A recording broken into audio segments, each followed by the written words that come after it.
Chapter 14. The Triumph of the Witch. As soon as the witch had gone, Aslan said, "We must move from this place at once. It will be wanted for other purposes. We shall encamp tonight at the fords of Baruna." Of course, everyone was dying to ask him how he had arranged matters with the witch, but his face was stern and everyone's ears were still ringing with the sound of his roar, and so nobody dared. After a meal which was taken in the open air on the hilltop, for the sun had gone strong by now and dried the grass, they were busy for a while taking the pavilion down and packing things up. Before 2 o'clock, they were on the march and set off in a northeasterly direction, walking at an easy pace, for they had not far to go. During the first part of the journey, Aslan explained to Peter his plan of campaign.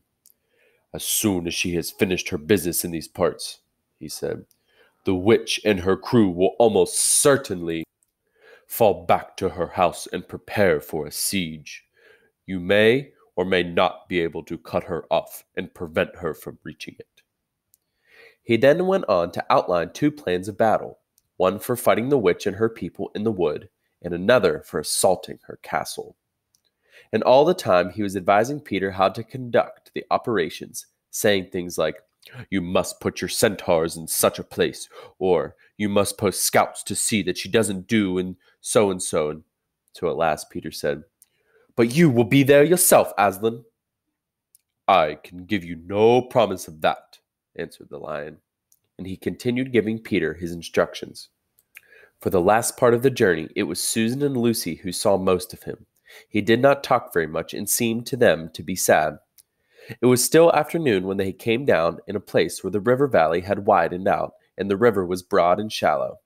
This was the fords of Baruna, and Aslan gave orders to halt on this side of the water. But Peter said, "Wouldn't it be better to camp on the far side, for the fear she should try to night attack or anything?"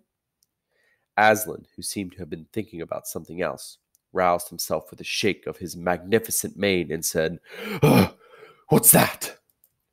Peter said it all over again. "No," said Aslan in a dull voice, as if it didn't matter. "No, she will not make an attack tonight." And then he sighed deeply, but presently he added, "All the same, it was well thought of. That is how a soldier ought to think. But it doesn't really matter." So they proceeded to pitch their camp. Aslan's mood affected everyone that evening. Peter was feeling uncomfortable too at the idea of fighting the battle on his own. The news that Aslan might not be there had come as a great shock to him. Supper that evening was a quiet meal. Everyone felt how different it had been last night, or even that morning. It was as if the good times, having just begun, were already drawing to their end. All right, the secret word for chapter 14 is pleasant. Pleasant. Back to the story now. This feeling affected Susan so much that she couldn't get to sleep when she went to bed. And after she had lain counting sheep and turning over and over, she heard Lucy giving a long sigh and turn over just beside her in the darkness. "Can't you sleep either?" said Susan.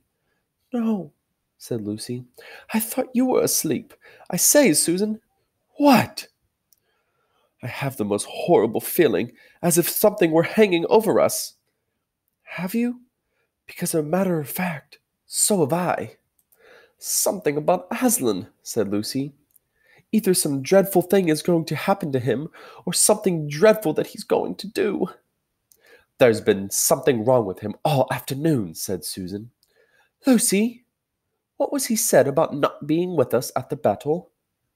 "You don't think he could be stealing away or leaving us tonight, do you?" "Where is he now?" said Lucy. "Is he here in the pavilion?" "I don't think so."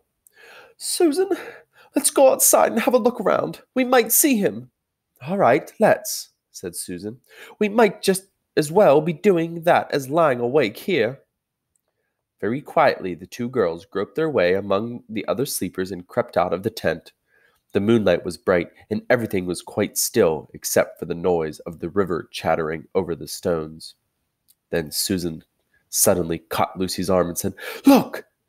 On the far side of the camping ground, Just where the trees began, they saw the lion slowly walking away from them into the wood.